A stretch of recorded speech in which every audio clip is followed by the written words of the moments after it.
Welcome to the second press conference at the Third Synodal Assembly of the Synodal Path in Germany.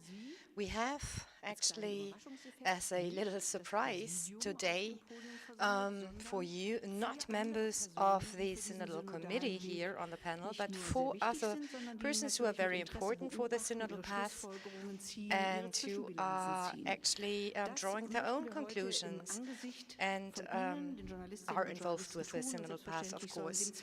And this is what we want to do with you, the journalists, and you will have, of course, the opportunity to ask questions. I welcome the Secretary General of the German Bishops' Conference, Dr. Beate Gillis, the Secretary General of the Central Committee of German Catholics, Mark Frings, and then 2 members of the Synod, Johanna Müller and Michael Behrensen. Johanna Müller is well known to many because she's the youngest delegate at the Synodal Path. She started when she was 16 and she's now 18 years old. She's still the youngest member. So we are especially interested in her view and her hopes for the Synodal Path. Michael Behrensen is a priest in the Diocese of Münster, then worked in Kleve. Afterwards, he did studies in Munich and did a PhD in Italy on the subject of synodality. And he's always a very committed observer and contributor to the Synodal Path. Dr. Gillis, it is the second day of our assembly. The first day, it seems to me, was quite euphoric and inspiring for you. 2 texts have been adopted by the bishops as well, the orientation text and the foundational text from the Forum Power and Separation of Power. Would you have expected that? Well, I admit I was really relieved yesterday when these 2 texts were adopted. That brings us a big step further. But I would like to go back to the point where we started yesterday. The situation of the Church is quite dramatic. We are in a deep crisis and we have lost the trust of our believers. And we must now look at how we can go on. And I am grateful that besides the 2 major votes that took place yesterday, it became clear today as well that there's specific work done on the topics, especially with the report of Bishop Ackermann and the reply by the Victims Advisory Council and the general debate that follows. It became clear that this process is not finished, but it is on a way. A concrete reappraisal is making progress. The dioceses are assuming responsibility at the level of the Bishops' Conference. Certain measures have been undertaken. And if we look at last week's debate, I think it is important to mention that we are not alone as the Church. We are being supported by the government, by experts, and last but not least, the Victims Advisory Council. The chairman mentioned many times that beyond that, we are willing to take further steps, also incorporating with the state.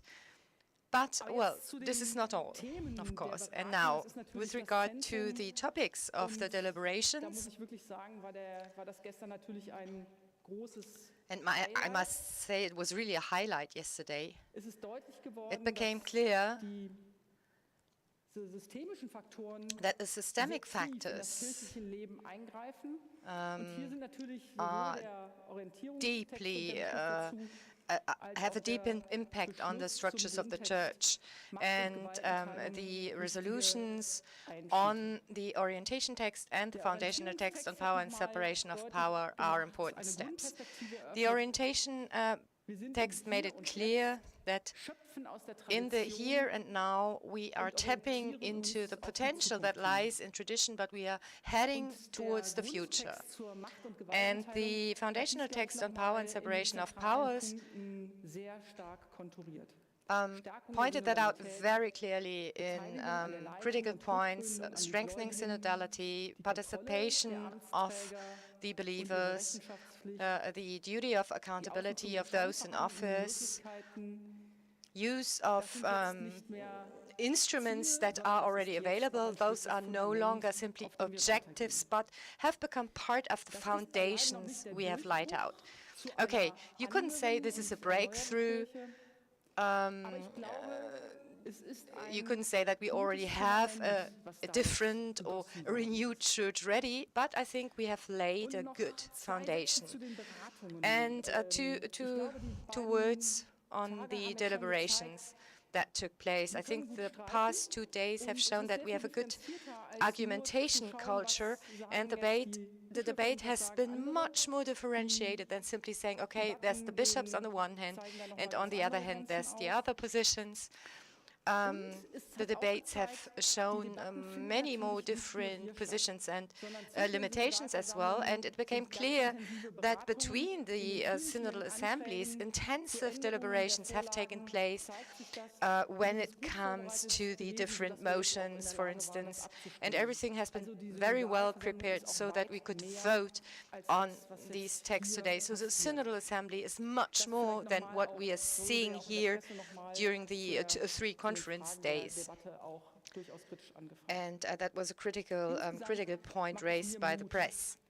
Altogether, I can say that I feel encouraged. There's a huge commitment by the Synod members, also by people who have been deeply hurt by the Church, and in spite of the crisis, we can say that the Church is more than this crisis. During the Mass, we have heard, you are the salt of the earth, and I could really feel it. Okay, I just have to double check what is happening at the other side of the panel. Thank you, Dr. Gilles. Mark.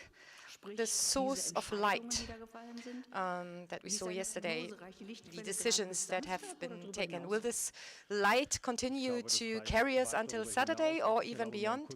I think it will reach out far beyond. Let me have a brief look at the past days and weeks. I think the past days have shown that there are abysses, yes, but also beauties to be seen in our community of faith. The Munich report presented us with a confirmation that there's systemic causes for the abuse scandal in Germany. Each abuse report needs to be appreciated and pondered individually, because it has to do with dark chapters in the history of the Church, transgressions of limits, of boundaries, and all of this needs to be considered in order to create protective spaces to have a fair exchange. What the law firm made clear to us, and what we are trying to put into practice during this Synodal Assembly, is that the human being needs to be at the center, deserves our attention. That is something we must not forget. And on the other hand, the initiative Out in Church has shown us that the Church can be colorful. There have been testimonials by queer people, but testimonials altogether by people to whom the faith and the Church is important. So they represent all of us. I think it's good that many Church representatives feel urged that being homosexual must not necessarily lead to negative consequences, but it also shows that a certain culture dominated over the past decades, and in order to change Church service law and labor law, changes are necessary. Let's look specifically at the synodal path. It's an impressive dynamic that we are facing at the moment. I would like to point out 2 aspects. First of all, we are dealing with an institution which has been characterized by a certain degree of inertia or immobility. On the other hand, it's about keeping the dialogue between the laity and the clergy up and to filling it with life In the Catholic civil society, a lot of people are willing to continue to progress on that path that we have taken on or embarked on 2 years ago. Synodality may only succeed if reform efforts lead to resolutions which lead to actions again, because the synod members and the bishops do not only want to stay where things are, but really change something. And the past 2 days have shown us that this is possible. At the past assembly, we saw that the degree of votes in favor of the text was about 80%. And now, yesterday, we have seen that there's about a dozen of bishops who are not in favor. And for me, as a Democrat, this is okay. There's a fair competition here. And yes, there might be certain defeats to be faced in the process of reform. But it is important to see that people are listening to each other, and this has become possible in the Synodal Assembly. Now, let me look a little bit into the future. I am really looking forward to the text of the Synodal Forum number 4, which can be linked to the positive aspects in the text on the love conjugal love in marriage. It is being said that the Church does not have to intervene. And regarding the text on homosexuality, I want to pick out on one sentence. All believers in the Church have a duty to actively fight against each and every discrimination on the grounds of sexuality. It's a strong message that stands for itself, and I do hope that within the next upcoming months, many problems may simply fall away. For couples who want to be with each other, love each other, I think, there must be a way. And besides the Synodal Assembly, the bishops, of course, have possibilities to take measures. Thank you. I would now give the floor to Johanna Miller.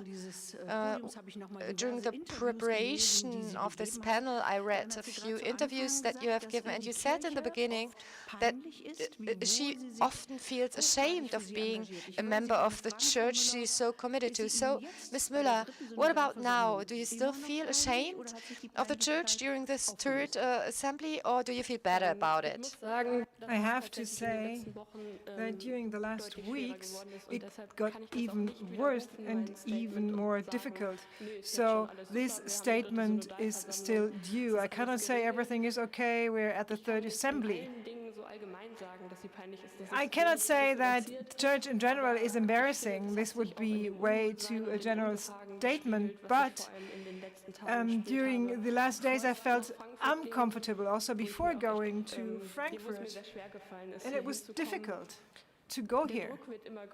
The pressure increases, and I have to say, I have seen times with more motivation, and I feel the major pressure that is present in our society in Germany, the legitimate pressure, and we cannot understand why so many reform steps haven't been decided for. And this pressure goes to all of us, and each of the synodal members carry a responsibilities. The events of the last weeks triggered a lot of anger also in me, but I can feel also in the discussions that they are channeled and catalyzed into a energy. People who are here, they care about what is happening, and they care about the things that were revealed during the recent years. So I see that in the deliberations we see clear votes for clear positions in a very targeted manner. I'm very happy about that. In the text on celibacy, it was clear to see, things things were very pointed, and I see major progress here. And maybe we need this type of anger in the first place, and the many events of the last weeks to make sure that we can achieve results. And I was part of the forum about powers, and if you invest so much time, well, I did not write on the text, but if you see the text coming into shape, it is really wonderful. And yeah, I was so delighted when you see a result. And I am aware that when it comes to the external perspective, you know, the change in separation and powers and the changes in the subject of power are not a breakthrough, I know that, but it is a major progress, really. And I'm sure that power has an impact on all other topics. This is why I joined the Forum on Power in the first place. I'm very happy that the Forum 4 and that text also with regard to Out in Church, to that initiative, and we can really be grateful, despite the fact that the witnesses are such a shame, you know, shame came up, and they point to what we need to decide on. So I really do hope that this will have an impact, and that tomorrow in the statement, and especially when it comes to the resolutions and the votes of the first reading, we can really decide for things, just as Mark Frings mentioned before. Thank you, Ms. Müller. Mr. Berensen. Your neighbor just spoke about tomorrow morning, and also Mark Frings did so. We will speak about 4 implementation texts from the Synodal Forum, Living in Successful Relationships. You're part of that forum. These implementation texts will see a first reading, if I understood it correctly. Only at the second readings, the vote of the bishops will play a role. Are you worried about the votes of the bishops, or do you long for them?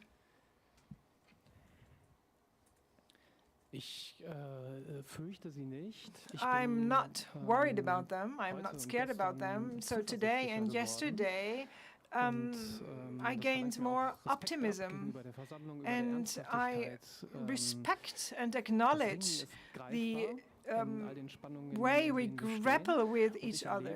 This is tangible. And my experience, and again I acknowledge that, I acknowledge bishops who are open for this dialogue. Many of them say, I thought this way in the past, and today I think differently. And this goes for me as well, and it's not always easy to admit that change in perspective. What you're asking me about the bishops. I came with the question yesterday whether we really understood how serious the situation is, and if we are able as a church to change within the structure. This was my question. And yesterday we heard an answer. I got an answer in the Synodal Assembly. Yes, we want to do that. And this gives me a very positive note. I'm looking forward to the voting process tomorrow. And, you know, this is a prophetical witness. Johanna mentioned that Out in Church is a prophetical sign. And we really learned as a church together, also listening to the people affected and listening to the people who were deeply hurt and still are being deeply hurt, and to understand each other, to listen to each other. So I hope that we will see a text tomorrow in the first reading. I agree with Mr. Frings. We don't have to wait for yet another reading. Where we can already be active. To send out a signal, everybody is welcome in this church. We are there to be on the way with you, and where you want, we can give you a blessing and build the church together. So I'm really encouraged and by yesterday's agenda and also today's developments. So at this point, I would like to ask your questions, and also people on the live stream, you can enter your questions on pressestelle@dbklivestream.de, and I get your questions in the chat on the screen. You get the microphone, Mr. Bruggenjürgen, Herr Dierkes, Mr. Dierkes, and then it's your turn.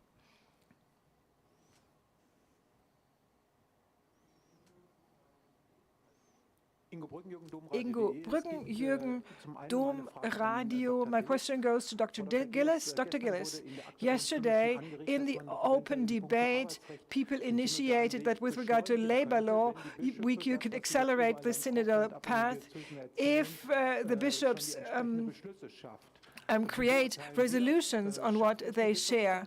What do you think? Will the Bishops' Conference manage? And a question to the three other persons on the panel. The bishops compete with regard to reform suggestions. You know, we do away with celibacy, diaconate of women, and so on and so on and so on. What about your opinion? Is that something that you believe in? And that is credible for you? Let me answer the first question. Yes, this is on our agenda. Not only motivated by the last 2 weeks, but since 2015, we changed labor law, the basic labor law last. At the time, the questions of loyalty had been changed already with regard to certain categories of professions. We need to expand on that. The Evaluation Commission is working on that. And the new draft is going to be debated on in a timely manner. So this is well on the way, I would say.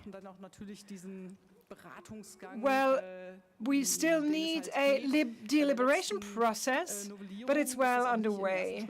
With the last amendment, not all the dioceses joined the decision, but the draft is prepared. The second questions, let's go one after the other. Please refer your questions to one or two people on the podium because we have a scarce time available. Yesterday, it became more credible because I experienced this signal and it was plain to see in the results. Yes, we are ready for reforms. Of course, we need to implement things now. That is missing. I'm clear about that. But first of all, it is a signal. Also, the competition, so to speak, in the suggestions for reform, it is the time now for change. And that bishops develop courage. Maybe you don't need that much courage, but maybe you need a lot of courage in our culture, in our church. So I stand up against things that have been in the tradition of my church. So we really need then now to put our words into deeds. I would just like to add, I follow up closely on things, and I hope that in the right moment in time, the bishops cast their vote. And we have only this tool available, so I hope that they cast their votes in a way in the synodal path, and they can launch things already. We spoke about that in the context of labor law. I cannot assess whether this is credible or not. I will only believe it if we see the votes. And of course, I hope for those votes. And maybe one or the other bishop will cast their vote accordingly. I studied political science and I learned a lot about signs of the time yesterday. Another aspect is the occasione and virtu, so the passion, and these are the things that we need to implement. And in a couple of months, we will meet for the Fourth Synodal Assembly and hoping that we can double-check the implementation of what we discussed and decided upon on here. Question to Johanna Müller. You mentioned the pressure that you feel here in the assembly. Do you also feel the pressure on the bishops? Can you give us an assessment of the pressure on the bishops? In how far do you feel that pressure? Do the bishops decide due to the pressure, or do they decide due to their convictions? And the second question question goes to Dr. Gillis.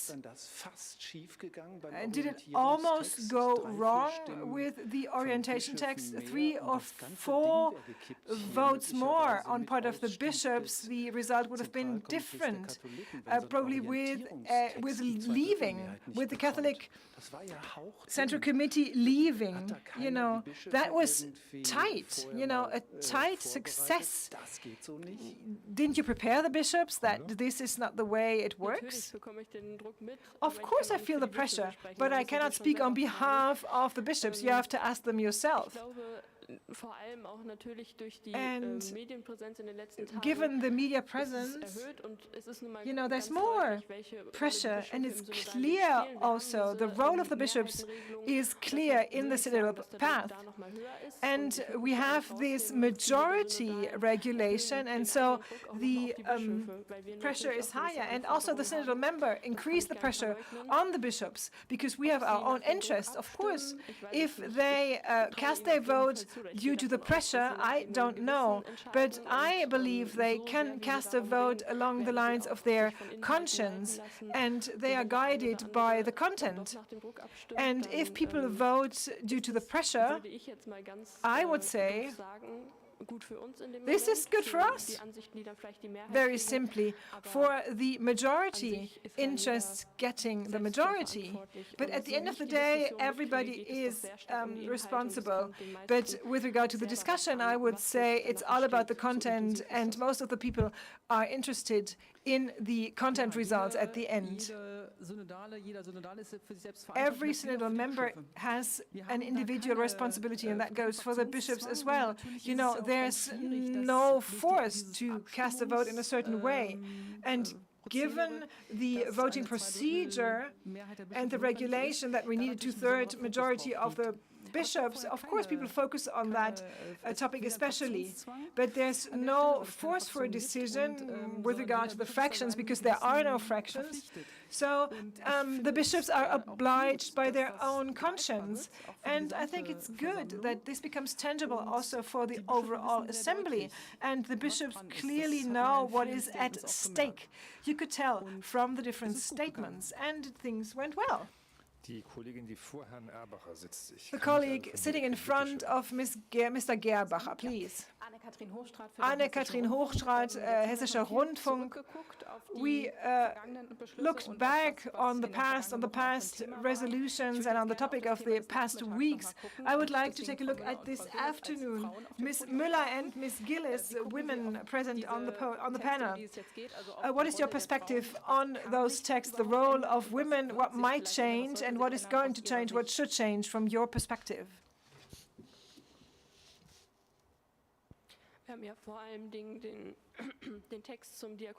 We are going to speak about women in the diaconate from a youth perspective. We are not a fraction, the young people, but we share a lot of the approaches that have been shared. It is important to see that the maximum approach of allowing women for ordination is important, but I know that the first step is the diaconate of women. We are speaking about the first readings. So I'm positive that we can make a first step here. Other topics prevailed the discussion during the last week. Everything is linked. But, you know, the people did not focus on the women's topic. But we stand up for that, and when it comes to the text, we will claim for or call for the 2/3 majority of women in order to make sure that it's not a trivial text, but that it is really pointed, and that it includes the maximum demand or request that and makes sure that all women can join the text and that they can also support the text. So we feel a major responsibility vis-à-vis the different women's association in Germany and vis-à-vis all the women in Germany. You also asked about the personal history. If I consider how last year I followed the Synodal Assembly on the live stream. If I compare it to this year's assembly, it's very different. Also, the way we discuss things, you feel something. There is a movement, there is momentum. With regard to the text specifically, it is of central importance for me that the question to open the ministries and offices for women, we need to find a good way to include that question into the discourse of the universal church. We know that this is a question that in other parts of the world have a different perspective. We need to hold that topic open, though. We need to make steps, participation in Germany, for example, and at the same time, we need to launch the discussion. And Bishop Georg just said yesterday that we hope for an intensified discussion with the Synodal Office on the level of the World Synod. And this is very important, that discussions can continue on that level. An email of Mr. Lassive, thank you. Did you test everybody on corona? Any positive tests? Mr. Lassive, no. Thanks God. I can only say on behalf of the Secretary General and the Synodal Committee, no positive tests. Will there be two Catholic churches at the end of the Synodal path? Some fostering the reforms and other dioceses doing without the reforms. The question goes to Gilles and Frings. No, we are together on our way on this journey. We don't focus on the differences, and we agreed on staying on our path together on this journey. There are different categories, different text categories that need to be handed over to Rome and need to be presented to the Pope or to a conclave. We're not at the end of this path, but the path is to show how we can create a new understanding of community and a common understanding. Early on, we spoke about the category of the invisible synodal past, you know, the grappling in the digital space for alignments and the individual approaches. So the question is, how did my opinions and convictions change due to the fact that I listened to the others? And this process is still ongoing, and our goal for now is not to solicit a patchwork picture of the church, but to take care of the different texts and approaches among the laity and the bishops. And this will make sure that we can provide for one community. Let me add one experience with regard to the feedback on the last synods on the global level. The differences in the dioceses were not that big. Mr. Frings, you just mentioned a conclave. You were speaking about a council, right? Because we don't want to have a conclave soon. Katholisch.de. Next question. John Müller, yesterday and today you spoke about KPE, the Catholic Scout Organization. Dr. Gilles, the acknowledgement of this organization, was that a mistake? How did you come up with this? And if I understood Auxiliary Bishop Weber correctly, there will be a meeting where you deliberate on how to proceed in this question. Can you add to that? The discussion with KPE has been an intensive dialogue for quite some time, and it has been very clear that we have reservations vis-à-vis that Scout organization. And on that backdrop, we had conversations. There were a lot of claims risen vis-à-vis KPE with regard to the rules of procedure and also with regard to prevention. This was done by the expert. The expert office for pastoral care for young people was involved, and also other associations like BDKJ and the other Scout associations. This was a formal process. And the question is whether we acknowledge that an association is on their way and that they are changing, and what they handed in terms of prevention concepts, rules of order, and of rules of procedure, those documents are okay. The acknowledgement has not been concluded. Yes, we continue to have a continuous dialogue with the organization, and there are also reaction and feedback to that. For example, in their magazines, also if their image of women needs to be rediscussed, we meet people and discuss that. So at this point, we need to differentiate what we refer to. What about the experiences?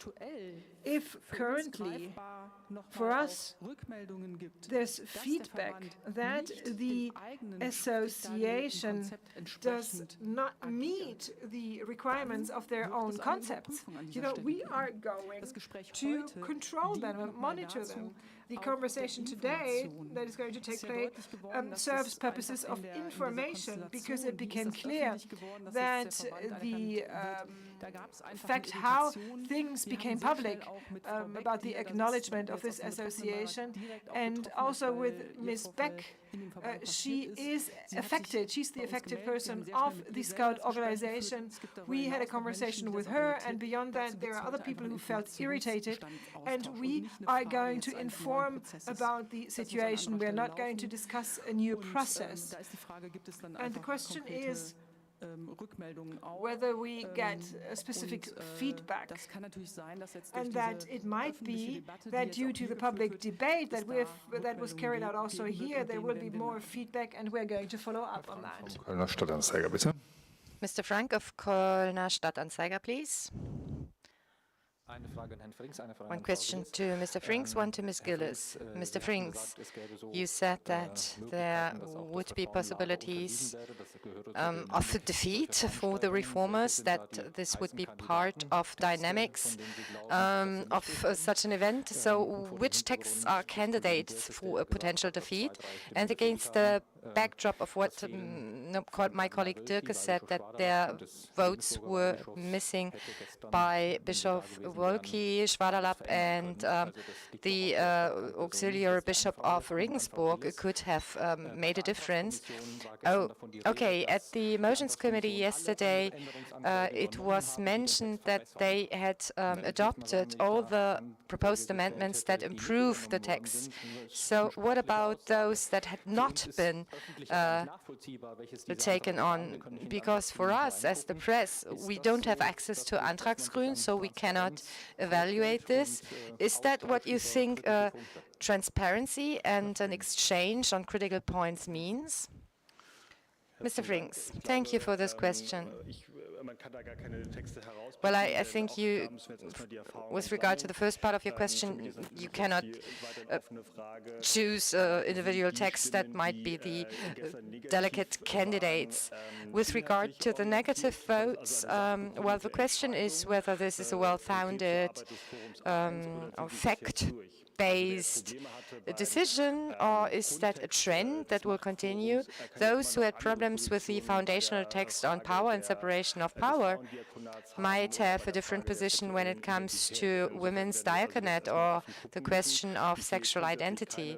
I don't see texts that are questionable themselves. I simply want to express, as we don't have factions here, I, as a Secretary General, I'm not a Synod member, but I think that the people involved here do not know before reading the text how they are going to vote. Okay, the vote was quite narrow, or the result was it was a close shave when it comes to the results for the orientation text, but I think there was a focused debate before. Everybody came here with a lot of emotions after what took place over the past few days, and at the end we had a majority, a necessary majority, a majority that is important for the members of the Bishops' Conference. So this two-thirds majority of the bishop was asked for, and we got it. And now I think it doesn't make sense to speculate how the result might have been different if this clone faction would have been there. Yeah, another point is quite delicate because the number of motions needs to be dealt with. So this pertains to your question of accessibility to Antragsgrün. So we need to have a system that is practicable. There were questions to those who submitted the motions, and we saw today that one submitter said, my motion was not being dealt with adequately. Fortunately, this was a text in the first reading, so there are further possibilities of this text or the motion this man put forward being treated in more detail. And I think we can say that all of this was being dealt with in a very conscientious manner, and we need a result we can vote on, or an intermediary result we can vote on. So I think it would not be really result-oriented to delve deeper into text work. I think we must be brave enough to say, okay, these texts, they have to be aligned to each other in a certain way. And we must say that some of them are still at a preliminary stage. And some who presented the motion said that this is important, that we want to go on, we want to move on. And there's a great deal of satisfaction amongst the Synod members with this procedure. Mr. Frank, two more questions. Is it possible that for the fourth or fifth Synodal Assembly, the public might have a possibility to access the motions, to look at the motions, so that we could know what was being proposed and if the motions committee said yes or no? Well, this would be a motion itself to be put forward to the Synodal Assembly, and I think it would mean a lot of work internally, and it would have to be looked at. Okay, colleague Pick or Schröder, that's you. There's the microphone for you. Okay, it's Mr. Pick. Ulrich Pick of SWR. Ms. Gillis, I've got a question regarding sexual abuse in general. A fortnight ago, the Munich report was published. Since then, the numbers of people leaving the church have increased dramatically. If you take a closer look at it, this cannot be in the interest of the German Bishops' Conference or of the church in general. If I, as a journalist, talk to people, I always encounter two questions. First one is, who is responsible for this?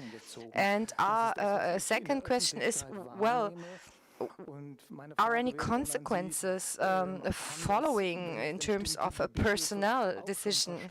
So my question is, did the bishops, or have the bishops understood yet that the public, the general public, wants to see consequences, that the, let's say, the key figures, and do they understand that they are no longer wanted, to put it bluntly? Okay, the bishops, of course, have understood what the general public wants, and I think Cardinal Marx took very visible steps, and whether there are or there will be more consequences is an open question, and we need to look at whether it serves.